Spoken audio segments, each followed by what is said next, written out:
Welcome to the Big Success Show. Today, tips from 3 world-famous financial experts, made possible by financialfreedomtool.com. Tips to be your best with a professor and Mary-Lynn for your big success.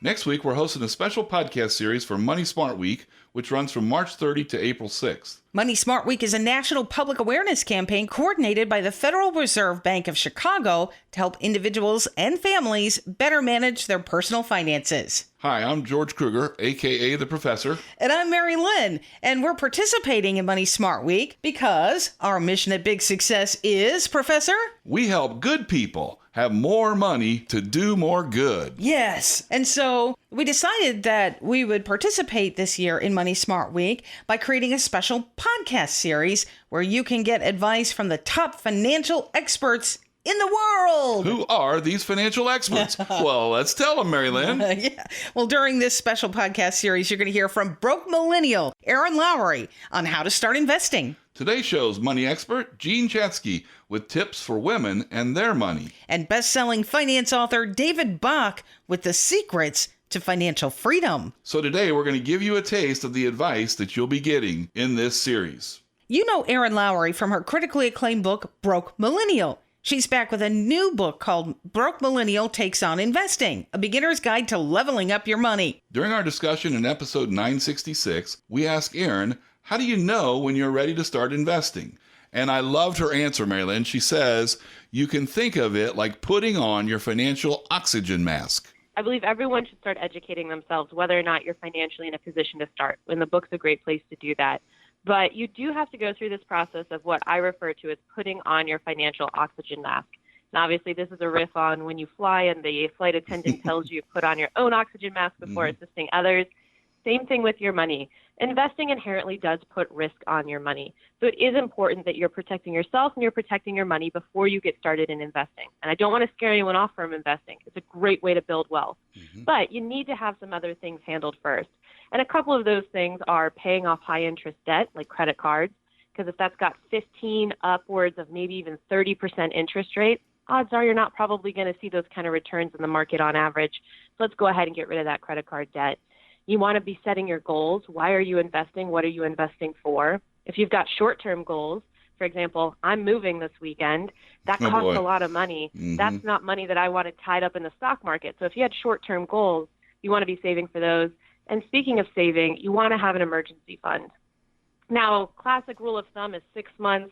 I think you could probably get away with 3 months saved of basic living expenses as well. Sometimes that stresses people out. It's not your current lifestyle level. It's whatever you just bare minimum need in order to keep your life going if times get tough. Have at least 3 months in an emergency savings fund before you get going on investing. So Aaron says before you invest, you should first protect yourself and your money. Now, we've talked about this before on the podcast, specifically how the middle class and the upper class differ in the way they think. Middle class people tend to be thing-oriented. The middle class saves money to buy things. If they don't have the money, they may use a credit card. Whereas wealthy people, the wealthy class, they're goal-oriented. First, they preserve capital. High-interest debt is an expense they choose not to afford.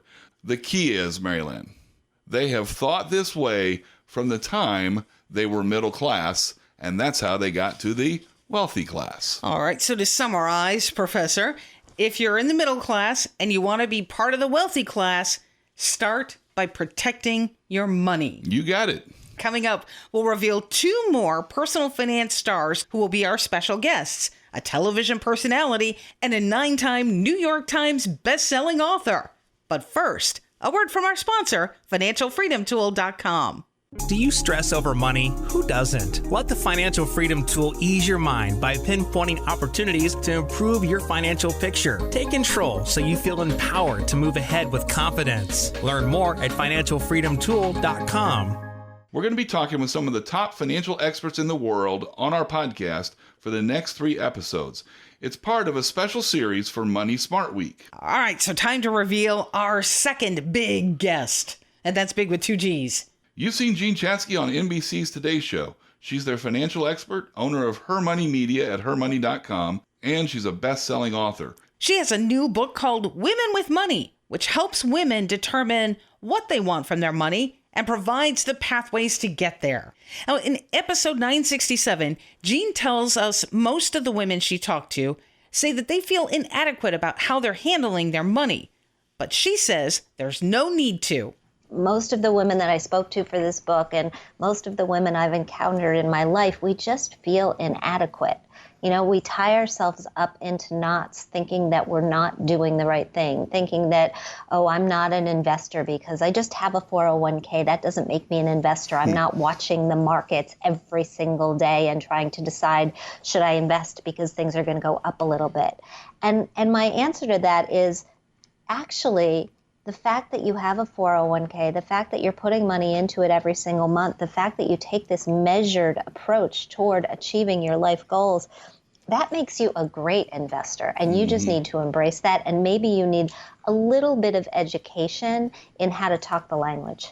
Jean makes a great point. A lot of good people who do good things tend to undervalue the goodness and the good things they do. That's a lot of good, Why is Mary-Lynn. that? We get so focused on what we don't know, so I'm transferring this to men now too. Okay. We get so focused on what we don't know, we don't stop to think about what we do know. And we don't focus on what we need to know to take that next step and move forward financially. Let's make one other point too, George.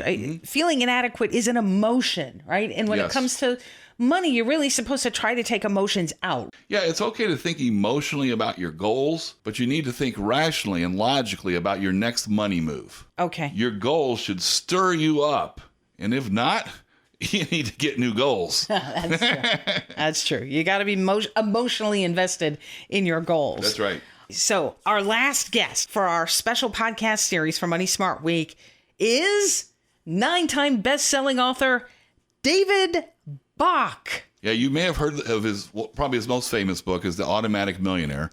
But David's written a lot of great books. He's one of the world's most trusted financial experts. And he's got a great new book called The Latte Factor, where he shares 3 secrets to financial freedom. And here's another interesting tidbit. Whenever you hear someone tell you to cut out that daily latte from your budget, that's the Latte Factor. And David Bach is the one who popularized it. But, Uh-oh. and it's a big but, Yes, it is. in episode 968, David tells us that the Latte Factor was never about latte.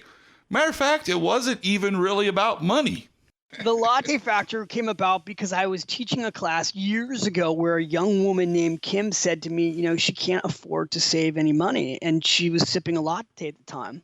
And so we started like running the math for her on at the time, it was a blackboard. And I literally took the math and I started showing her what she was spending at Starbucks and what she was spending at Jamba Juice. And we calculated out her numbers, and we do this in the book too. We show you like saving $5 a day, and we ran it out for, you know, $5 a day. And, you know, in 5 years, it's worth $11,616 at a 10% rate of return. But then we show at 30 years, it's worth over $339,000. At 40 years, it's worth over $948,000. And that's without her company. She was working at the Gap at the time. That's without her company providing a match. And so all of a sudden, this was years ago, she says, are you trying to tell me my lattes are costing me over $1 million? And I was like, well, yeah, actually I am. But the funny thing is, like, I start thinking, but it's really not about the coffee. David makes the point, and is really kind of the underlying intrinsic message in the entire book, that you don't need to deprive yourself to become a millionaire. You just need to be really careful about your priorities and be sure that how you spend your money is in line with what's most important to you. That you keep your goals ever present in your mind so that every expenditure gets you closer to your goal, not further away from it. Well, we've got a great lineup. Make sure you're subscribed to our newsletter and podcast so you don't miss any of these great upcoming episodes for Money Smart Week. Hi, this is Broke Millennial, a.k.a. Erin Lowry, and listen to my episode on the Big Success Show. That's right, Erin. Join us next time to hear the full interview with Broke Millennial for tips on how to start investing to gain wealth. We look forward to seeing you there, and thank you so much for listening today. Until then, Here's to your big success. Tips to be your best with the professor and Mary-Lynn. for your big success. Find big success at biggsuccess.com.